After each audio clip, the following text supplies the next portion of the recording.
today we will dedicate our class to science. Okay. We threaten to faith of God, the religion. So what's the story of science? It's part of the story that we were talking about. So last class, we mentioned that we talked about Adam creation, and the way Moses put it intertwined with the opening up the option of idolatry, because Elohim talked in plural and opening the door for idolater to think there are more than one creator. So with whom did he consult? We said last class, with whoever is mentioned in Genesis chapter 1, from the beginning to the end.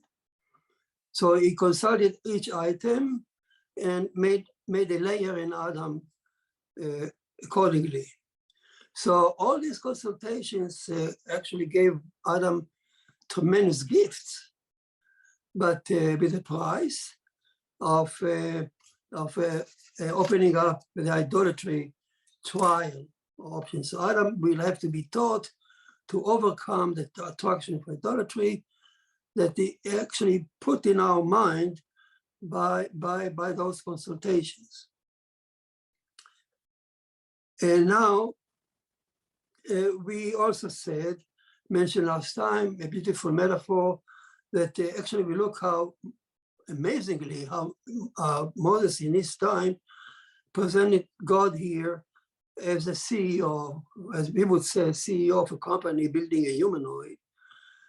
First, he established the goal of Adam life and the direction of our history as we move from the 6th day to the 7th.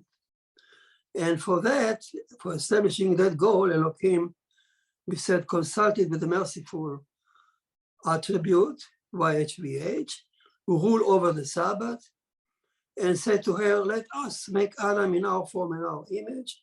And he made Adam accordingly. So again, this was a tremendous gift to Adam, endowing our life with holiness and joy. But it came with a price, because by speaking in plural, God Elohim opened the door to idolatry to think that YHVH, or the merciful one, and the judge, Elohim, are different God. So Adam will have to be taught, we said, or warned not to fall a prey to this idolatry trap, and he should follow the Torah that teaches oneness. Then we said Elohim, again as a builder, turned to build Adam's body. So for that, he turned to the 6 days. He consulted each day separately, saying, let us, me and you, made Adam in our form and our image.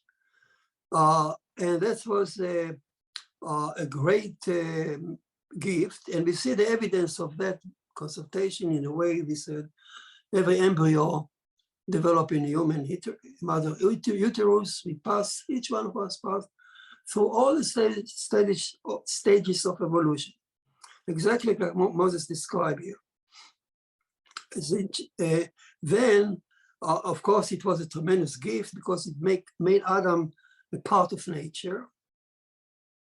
That's why we can identify with nature, and we therefore can rule over it, understand it, and rule over it as a legitimate king who consults his subject. We are not alien in nature. In nature, we are part of nature. So this was a tremendous gift to Adam, but it came with a cost, because by speaking in plural, here comes the option of idolatry became possible, and people can now worship, or can err and worship, those counselors, those items in nature, days in nature that God consulted with. So they can consult those creatures of the days and either see them as partner of God or replacing God. And actually, we also know this wonderful, amazing thing that Moses actually predict here the course that humanity will take in history following this idolatry trial. So man, we said, is always attracted to God. God calling us, and we want to see and seek Him. So at first we said Adam worshipped creature close to him on the sixth day, like holy cows, beasts, snakes, dragons. But soon Adam became more sophisticated, and he still hear God calling him from nature, deep in nature. So now he look at things deeper, like the creature that were born on the fifth day, the fish, the bird, the crocodile, like the Egyptian did. And soon Adam continued to progress. He said, oh no, they are not so powerful. And you look now in nature deeper into the fourth day, which is celestial bodies, like the Babylonian. Maybe they control us, they are the gods. But soon Adam continued to develop, and he said, no, he looked for things deeper in nature on the third day, like the trees, vegetation, magnificent trees, mountain, fertility, and he worshiped them like Canaanites did. The Canaanites actually were very sophisticated. But soon, and other people like the Greek worship thought God deeper in nature in day two. And they worship the great sea, the Poseidon. And now the next step that Moses predict is that mankind will face items made on the first day, the primordial element of creation, and seek or look for Elohim, the creator, right here. And again, open up the possibility of idolatry. So now, actually, that's where we are now. We still hear. We hear God calling us, Adam, where are you? Come to me. We won't look anymore to the creature, the primitive idols like our predecessors, but we still hear him calling us from day one, let's say, so to speak. And we're looking for him there, and there are our potential idols, so right there. So the question is, do we really worship them or not? We'll see in a minute. So let's go now back to the story of Adam creation. And we said that after having consulting with the 6 days to make our body, Elohim, like a CEO now, turned to the very beginning of the chapter, where it says, at the beginning, Elohim created the heaven and earth. At the beginning, it's actually, at beginning, it means in Hebrew, at the head of the event. So you look at the head of the event, or you look at his head, to the wisdom and science by which he created the universe. And he said to it, hey, wisdom and science, let us make Adam in our form and our image. Then he looked at the science and wisdom in his head, that special wisdom that the universe was created with. And he planted it in our head. So that's why we have our mind is capable now to decipher all the mystery of the universe, to understand it, and to emulate God, to produce technology. So again, the word Bereshit, it's in Hebrew at the head of the event. So the interpretation here is like God created the universe with a head, Bereshit, in his head. So the wisdom and his science in his head, this is a tool that he used to create this universe. What an insight. So the universe is like a clock working with a technology, with the science and technology that actually we can understand because God made our mind, he consulted it and made our mind accordingly. Wow, that was a tremendous gift to Adam. We are Homo sapiens, we are smart animals. And we can use science, we can we can build the iPhone and spaceships, but it came with open the door for idolaters to think that the science can replace God. So let's make a point here. Moses predicts here that, imagine in his time, nobody knew what science is in Moses' time.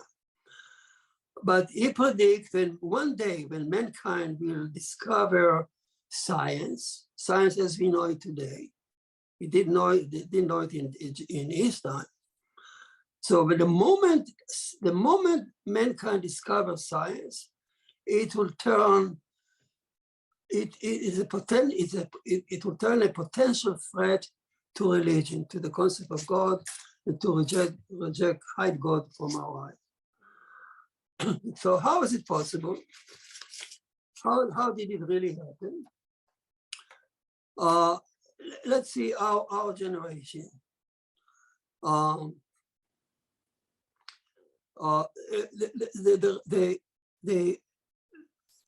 The scientific revolution took place, as you know, in the 18th century by Kant, the great philosopher of science, who actually founded the foundation of this scientific revolution, and he published the rule and the rule of pure reasoning.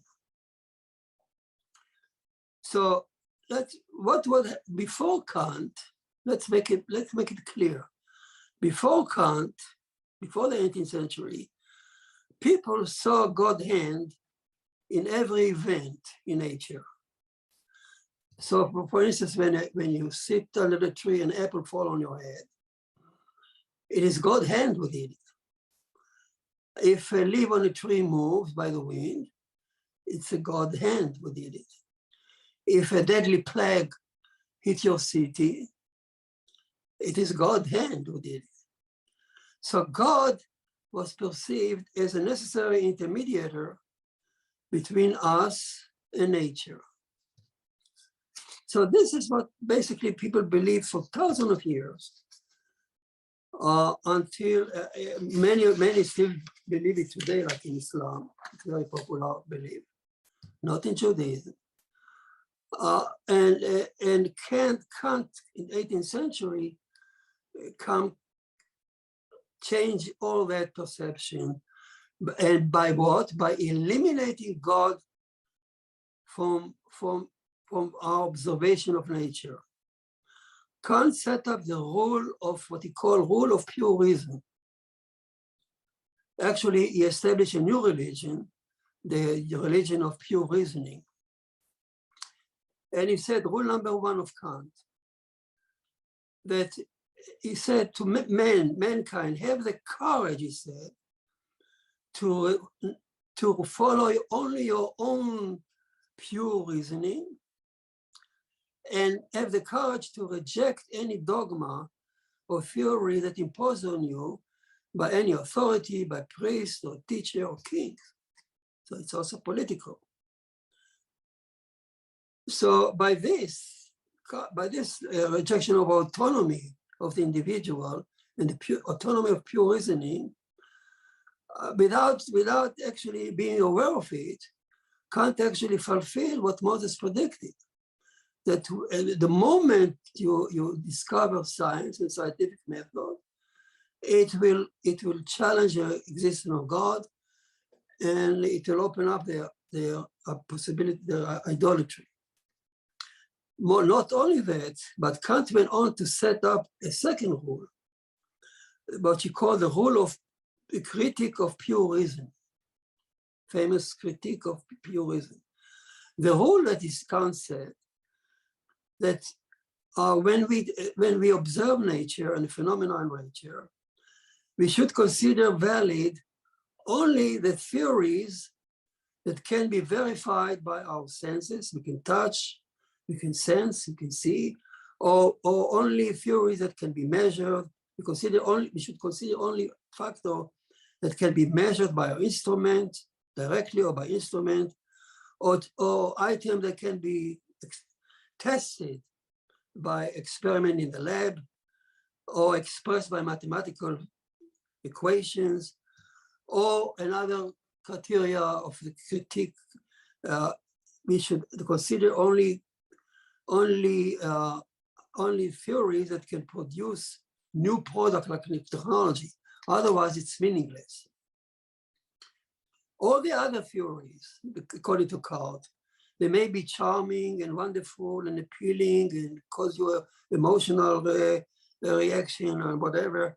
You should not use them, discard them when you consider nature, because and move them into what we call the realm of the supernatural, transcendent realm, that you can put there anything you want, because you can never measure that.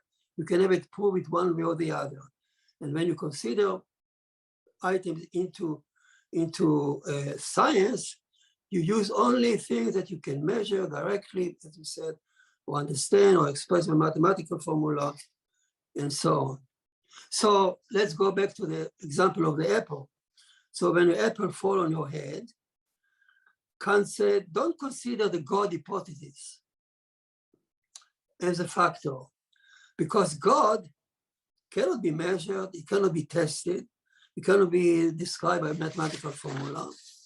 Instead, when you analyze the apple falling, consider only things that you can measure, like gravity, the force of gravity, the mass of the apple, acceleration, repeat it many times, and then write down a mathematical formula that F, the force, is a mass time acceleration square.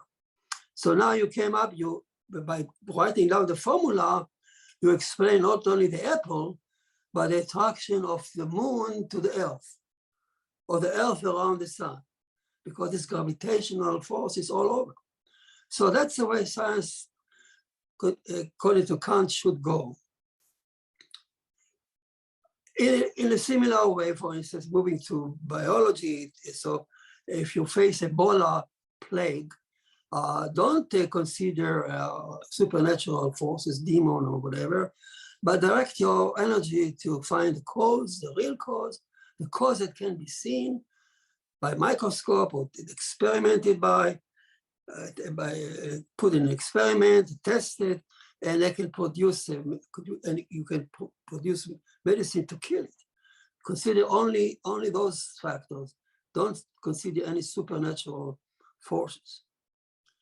So while in the past, God was seen as an intermediator between us and nature, now Kant moved the God hypothesis from our consideration and placed him in what we call and replaced God by science, by pure reasoning.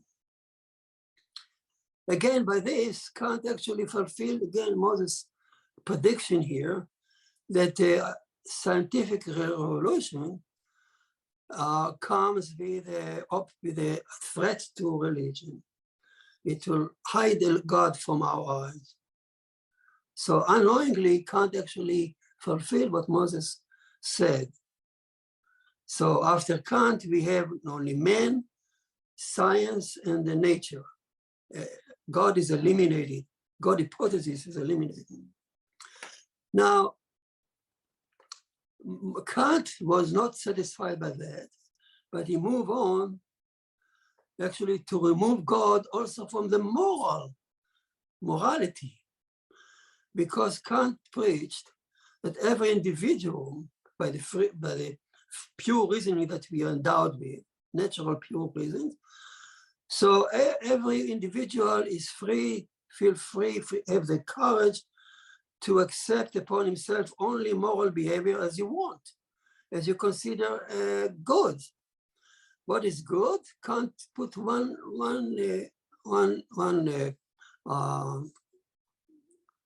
test for it. Good, he said, if we consider good, morally good, the action, if all the other members of your society will agree to accept it as a law upon himself.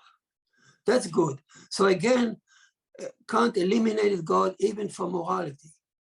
And I believe that our natural, free, pure reasoning is capable of, we know what's best for us, and we follow out what we think good and what other people in our society are good.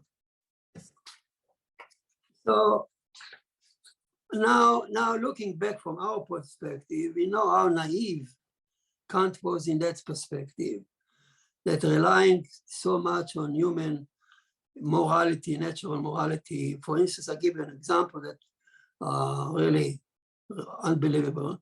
Eichmann, you know, the architect of the Holocaust, when he put on trial in Jerusalem, he defended himself. And the major point of his defense was that he was an avid follower of Kant. He followed what the best for the country and what people believed in Nazism. And what he did, he established Auschwitz, he killed millions of people, but that's what he did, because the fellow men in the country believe in it, clap their hand with it, and he feel not guilty because I'm a student of Kant. So you see how naive Kant, because if you rely on your own what's so-called pure reasoning, you can end up with a beautiful uniform, SS, black, beautiful man standing there with a shape of a skull on your head, killing millions, because that's pure reasoning. And another point on Kant that I want to emphasize here, that Kant took in a second another step. He was fascinated by the fact that he realized how our brain works. He was fascinated by the fact that how is it possible that when we look at nature and we come up suddenly with some kind of theories that fit nature. We understand the formula of the Newton of observing the apple falling. We came up with a formula as if our brain is built to understand it, to form now a mathematical formula. That means, as he expressed it, our brain has categories, built-in categories, or that in our brain, that we are born with it, a priori, before birth. We are born, we are made to propose certain rule boxes. We understand nature. So much he was fascinated by this idea that he actually said that our brain actually make nature. Our brain and nature are connected, which actually fits what we today we know from quantum physics. But again, Kant didn't know. For him, it was a surprise. For us, it's not a surprise at all. Because Moses said what? That at our creation, God, Elohim, look at the wisdom and the science by which he created nature, and he made our head accordingly. So we are not surprised at Kant at all. We know that's true. We actually, Moses told us, the Ramban in the 12th century wrote that in his commentary on the Torah, he said that Elohim consulted the wisdom and the science by which he created the world. So that our sages knew about it, Kant didn't. So for him, it was a big surprise. So, so Moses predicted now came true, because the moment science came on stage, human history, and changed our life tremendously to the best. It's a good, it's an excellent, it's a wonderful present that God gave us, making us eligible. We can now rule the universe, we can understand it, but it came with a price, with a challenge, that the success of science actually can hide God from our eyes, especially the technology, the product of science. No, there is no, I mean, cannot deny it. I mean, it's wonderful, the technology that the science produce. That's the criteria of Kant. If the theory is right, it can produce technology. So our technology improved our life tremendously. We cannot compare our life to the life of about 100 years ago. So no wonder that people now feel I don't need God anymore in my life. I can go to the doctor. If I'm sick, I go to the doctor. Why should I pray? I can make a token. I go to the synagogue and maybe pray, give charity. But in fact, I rely on the doctor. So the doctor replaced God in that sense. So again, it's a real threat. The more successful science is, it poses a greater threat to God, apparently only on the surface. But we know that idolatry is not a real thing. Idolatry, if you understand it, you blow away. It can blow away. And that's not, the truth is that science is absolutely not a threat to God. Anyhow, what happened after Kant? So people after Kant continued to use science to challenge the Bible from different perspectives, from history, science of history, from archaeology, from geology, biology, astronomy, from all sides. Scientists start to attack passionately the Bible and try to destroy it. Let's say from archaeology and history, you know the story, Bible critics. They claim the Bible critic came long ago, 18th century, 19th century. They said, well, there is no evidence of revelation of Sinai. The Bible was written by different authors, A, B, D, E. Not one author, and it was composed in different time. Some said in the 8th century, without any base of that. Scientists said that historians said the Exodus didn't happen the way it's described. Joshua, I heard classes said Joshua never existed. In Tel Aviv University, they preached for years that David didn't exist because we have no archaeology discovery. Luckily, we do have now proof that David did exist. But for a long time, they challenged even the existence of David. So today, by a miracle, science actually,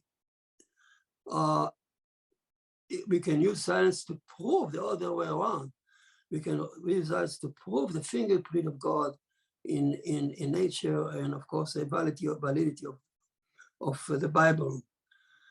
For instance,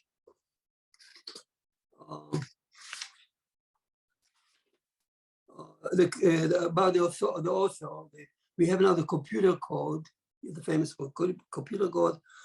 I don't want to go to detail, but it shows clearly that the 5 books of Moses was written by one author, and they're written as one package. You can devote the whole class for that. And Rabbi, I need to understand. You said that there is actually a computer analysis program or code that could go through the text, and it identifies one author. Yes, the computer code, what we call the computer code. You know, you ask the computer, tell me where is the word Shoah exists in the Bible. So the computer starts to analyze the text, and he analyzes it first. Nowhere the word Shoah exists, but if it goes to divided the space of 2 letters, then 5 letters, then 50 letters, Then you find out the Shoah exists. Where? Exactly in Deuteronomy, where God cursed the Jewish people, that if they mess up, he will bring something else to, he will hide his face. So that occurs.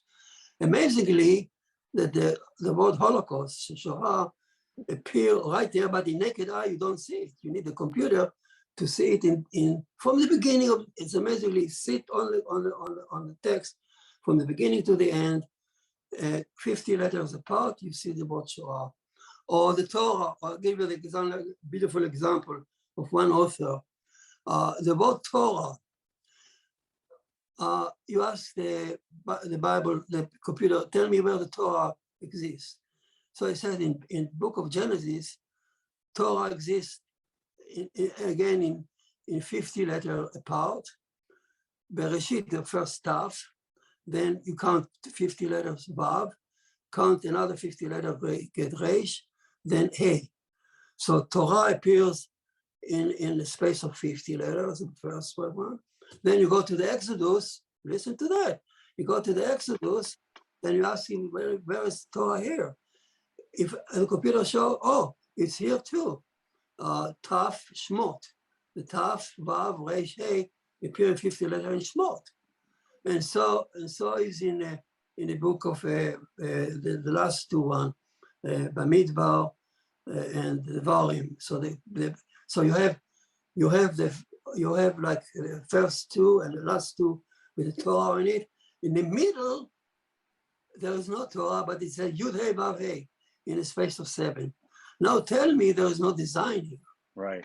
So you're talking about the Torah code. At first you said a code, and I was thinking of a computer algorithm, but you're talking about the Torah code. We understand that. Gotcha. No, yes. In addition to that, Rod, I also learned that some expert of style and also analyzed the 5 book from the stylist point of view, from the Hebrew, and it came out to the conclusion that must be one author. So again, as we both know about science, we learned that Exodus actually did occur exactly. My friend Jim Long in Arkansas can tell you the tale of the Exodus as he knows the history of Egypt, ancient Egypt, day by day, he can tell you, because he was looking for the Pharaoh, famous Pharaoh. Now he found it years ago. And we know, the more we know some science and archaeology, it actually proved what he was saying. We know exactly who this Pharaoh is. We know the meaning of the name Moses. We know that's a different story. So the more we know from science about history and archaeology, we found out actually that science actually proved God, the validity of the Torah. And then again, going back to the attack of what was made on the Bible by the name of science. So scholars said from geology. So, well, we already analyzed it, that the history of the Earth, as presented by History Channel, the 13 billion years, actually fit precisely what Moses said in chapter 1. So geology, they thought geology will actually bust the Bible and destroy it. In fact, it has proven that the Bible is true. That how amazingly Moses could know such a thing in those days. And it was attacked by cosmology. The Stephen Hawking's famous science, he said, I don't need God to explain the universe. I can explain the universe by mathematical formula, by understanding. I don't need the God hypothesis at all. Nowadays, we actually found out that that's not true. There are many things in the cosmos, for instance, how the cosmos is built in such precise way that life can evolve on Earth. It's amazing if the chance for life to develop, just the chance of life to develop on Earth is so minuscule that you must believe that there is some intelligent mind that set up Earth in this position and the galaxies scattered in this line. A lot of evidence for that. And the story of evolution, Darwin came and tried to destroy, in the name of Darwin, they tried to destroy faith by saying that evolution occurred by genetic mutations and natural selection. Well, if you sit down and write down the chances that a random mutation will produce only one protein, not to say whole being or animal, one protein, it takes 10 with 84 0 years, which is much more than the life of the universe to fulfill. So in order to create just one protein at random, by the random mutation, there was not enough time in universe, life, to explain it. And of course, the question of so biology. Another question: how come if evolution works just by chances and mutation, how come most of the animals on Earth happen on what we call the fifth day, or what is fifth science on the Cambrian period, that suddenly in the sea there was such an explosion of animals? It cannot be by chance. And what about the DNA? Who put the information there? The first life was planted on our planet with monocellular cell. It was equipped already with DNA. And DNA is a computer with information. So tell me it came by chance? Again, somebody make the calculation, the chance of that happening by random, there's not enough time to even start it. It cannot be. So now many scientists come up with the idea today to restore the God hypothesis. Book written by Stephen Meyer, Meyer, Return of the God Hypothesis. Interesting. I recommend this wonderful book because he's such a knowledgeable person. And he presents you all these factors that cannot be explained by what people believe, random mutation in the cosmos, as if we are here by random. All that is blah, blah, false. And in fact, the more we know from science, it supports the God hypothesis. Mm-hmm. So we can read it. Rabbi, can I present an idea and have you just comment on it? It's been my thought that the reason why over the progression of the awakening and philosophers, et cetera, that God has been set aside is because most people's concept of God comes out of a Christian concept of God, that he is somehow corporal. He's an old man in the sky and a sun down below, and they've left out the fact that the Jewish idea of God, he has no body, he's pure essence, pure energy. Everything emanates from him, including when light and energy came into the world, he infused it with our DNA code, the whole 9 yards. I think they've missed the fact that that's what needs to be explored, because that fits along with what science has been saying, especially with physics, etc. Yes, absolutely. Okay. Yes, wonderful. Yes. So now, we can talk more about this line, but now we are facing the challenge of technology, mm-hmm. which is really a threat to science, because most people actually don't replace the science, God with the science. So how could us, Noahide, let's say, how should Noahide regard science? what perspective you should put it. So I think the best way is to think about Noah's Ark. So what is Noah's Ark? Could you repeat what word are you saying? Noah Hag? Ark, A-R-K. I don't hear you. I lost your voice. Yeah. So you're saying Noah's Ark? Oh, yes. Okay. So think about Noah's Ark. Now, think about it. Elohim, God, when the flood came, he wanted to save Noah. He could have saved Noah by creating a miracle around him, like a bubble. Or he could say the rain, don't touch him. Instead of doing that, God turned to Noah and said to him, build a floating device called ark with the dimension. And the dimension he gave you are perfectly scientifically sound. Because if you repeat the shape of a pyramidal shape and the dimension and you build it, you get a device, an ark that would never capsize.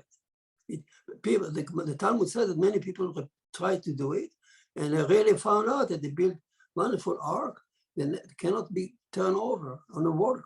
It stayed floating, and especially when it's people sit in it and the food is downstairs, so the gravity center actually below the water, and the ark can wobble on the surface, but it will never sink and never turn out capsize.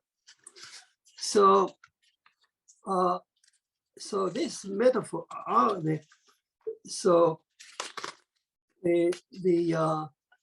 God wanted to send us a message that you see, outside the ark, nature came, calamity came, destroyed the universe. The interface between Noah and nature is the ark as concept.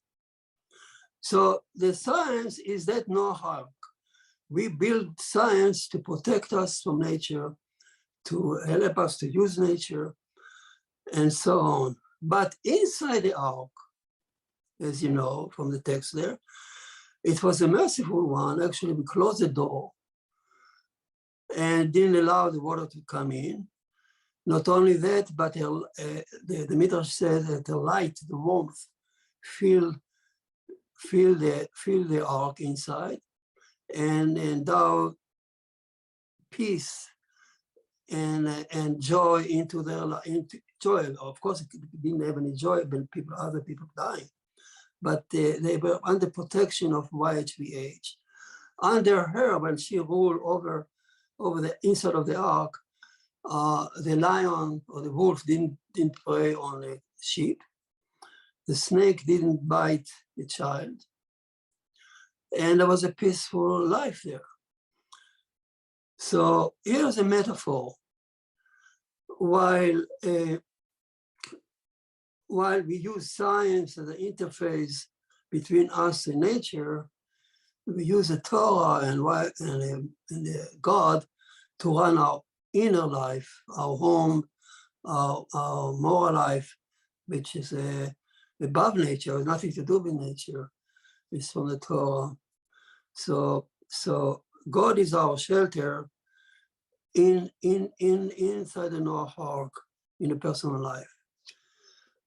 That's what I thought to give you today about science and the challenge to God